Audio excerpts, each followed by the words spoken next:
Hello, I'm here with Patrick Nally, who was our keynote speaker this morning. Patrick, I'd like to ask, you are the person who is credited with creating the model for sports sponsorship and branding. And just in the conversations I've been overhearing and talking to people about over lunchtime, it seems that you think that a lot of the same models are being followed and that more should be done. Different things should be done to leverage sponsorships. How would you do it differently now? You've been here, in the business for 30 years. You think things should be done differently. How should they be done differently? Well, I think the problem is because we created something many years ago as a package and that people have continued with this sort of package concept, the sort of creative thinking hasn't been there. And that currently I think all the future businesses need to be looked at in a very bespoke manner. I think the federations have got to understand their brands. They've got to understand what are their attributes, what are their offerings, how can they approach young people. Is it to do with fitness, health? Is it to do with heritage? There are so many things that make a brand and create a brand, but I think many of the federations just haven't actually looked at themselves and actually defined who they are as a brand themselves and what are the right relationships.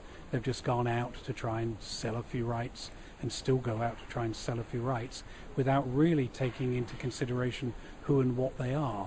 And with all the change now of the media, excuse me, with social media, young people, youth tools who don't watch television and things, they've got to be responsive, because if they're not, they're just not going to be able to keep up generating that sort of revenue.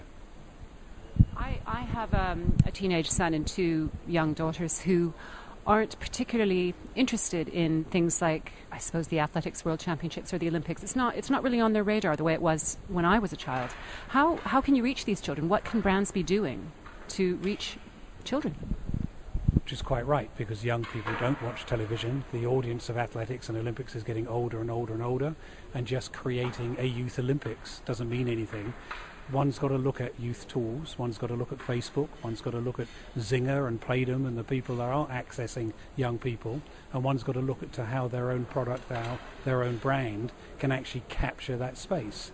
Now, I can't give you an instant answer other than they're not doing it. They're not looking at how to get to young people in a young person's language, and if they don't, they won't survive. There will be new activities, new sports. There will be the Red Bulls of creating their own properties is the way that it will go, and the old traditional federations will just slowly disappear.